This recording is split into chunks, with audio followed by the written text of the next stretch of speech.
Council members brace themselves for more education cuts. South Fork Public House celebrates its one-year anniversary. And a top WSU football recruit changes his mind. Tonight, those stories and more as complete coverage of your local news starts right now.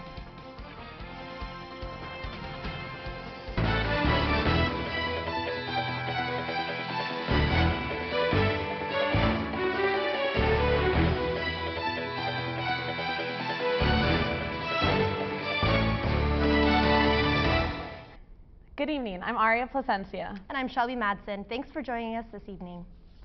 Education remains the top priority at last night's Pullman City Council meeting. Due to the $42 million cut to K-4 education by the State House, local officials brace themselves for cuts to higher education as well. Councilor Barry Waldrop says higher education is a bridge from our state to our nation's future, and if we don't sustain higher education, we sever that bridge.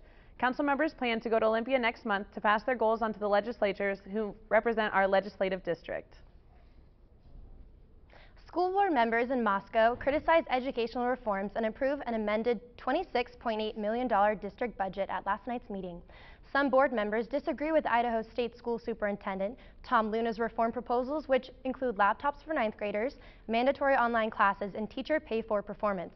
School board member Kim Campbell says laptops and online courses can't replace real-life teachers and their relationships with students.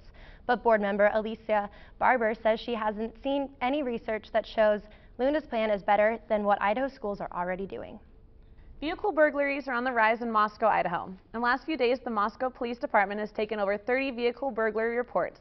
The burglaries have taken place throughout the whole city, and the common targets are unlocked vehicles. It appears that the suspects are taking any items left in the vehicles. To avoid falling victim, people are urged to take valuable items out of their vehicle and ensure the vehicle is locked. A woman in her 60s lost control of her car this morning, sending it airborne and landing upside down in a drainage ditch in Spokane County. Authorities say the woman, who has not yet been identified, walked away from the crash with only a scratch on her finger. According to sheriff's deputies on scene, the woman had been driving too fast and weather was not a factor in the crash. Authorities say the bomb left along a Martin Luther King Jr. Day parade route in downtown Spokane was a mixture of chemicals and shrapnel. Tests are being conducted to determine the chemical and whether it made the bomb potentially more lethal. The bomb was found on a bench before the parade began and was defused. The FBI says the bomb is a sophisticated device that could have caused mass casualties. FBI official Frank Harrell says he can't comment on the chemical. The bomb has been sent for testing at the FBI laboratory in Virginia. We are seeing some. South Fork Public House celebrates their one-year anniversary. Cable 8 reporter Kira Ioane has more in this report.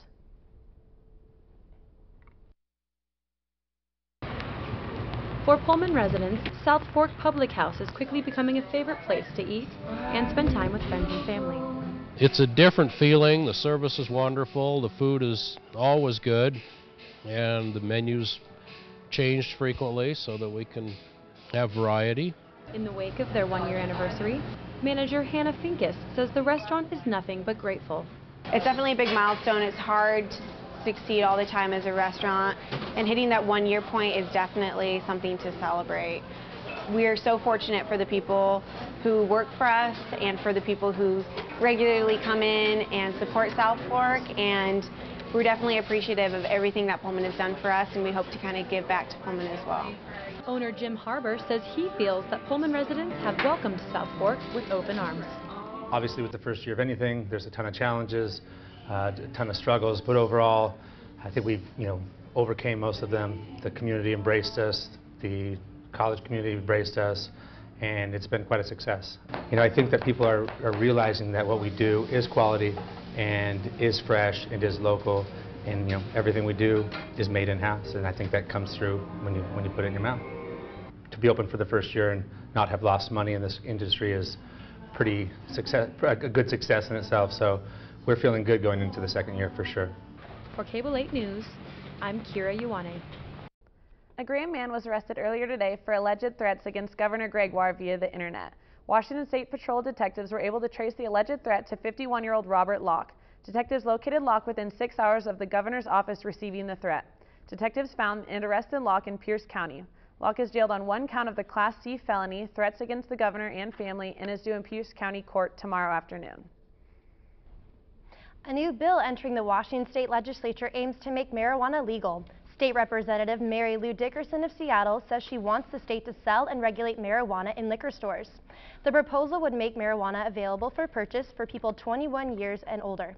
Dickerson says the proceeds would go towards health care and substance abuse programs. Attorney General Rob McKenna says his office opposes the bill and plans to make their opposition known. Critics say the plan would increase marijuana use and create a gateway to harder drugs, especially among teens. 3 women from Nashville were later arrested. Parking fines encourage people to keep a closer watch on meters, or in this Australian man's case, invent an iPhone app. Joseph Darling created the Park Patrol app to help users avoid tickets. This app lets users report sightings of parking officers with a single push of a button. Darling says about 80% of users are in Australia, but it's also used in England, Spain, France, and Germany. That's all the time we have for tonight. Tune in every weeknight at 7 and 10 o'clock. Have a good night and go Cougs.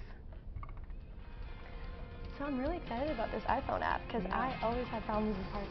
Same here, especially on college campuses like WSU. It's so frustrating. I need to bring it to the U.S. Yeah, definitely. Is it not available here yet? That's